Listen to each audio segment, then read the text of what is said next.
మాది బాపులపాడు మండలం మల్లవల్లి గ్రామం అండి. ఇసాకయ్య గారి దగ్గరికి పోయిన సంవత్సరం అంటే 2024లో జూలై నెలలో వచ్చి ఉన్నాము.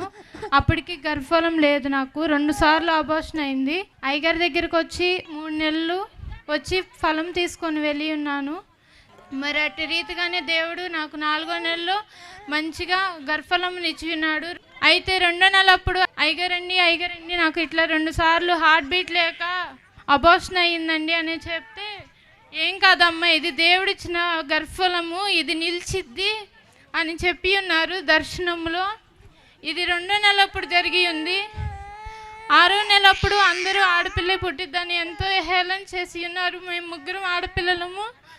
నాకైతే మగ పిల్లడే కావాలని ఎంతో ప్రార్థన చేసుకుని ప్రార్థన చేసుకొని పడుకొని ఉంటే ఇసాకయ్య గారు వచ్చి, అమ్మా నువ్వు బాధపడమాక, దేవుడు నీకు మగబిడ్డనే అనుగ్రహిస్తాడని నాతో చెప్పి ఉన్నాడండి.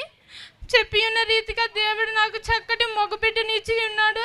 ఇచ్చిన సాక్ష్యంను దీవించమని ప్రార్థిస్తున్నాను.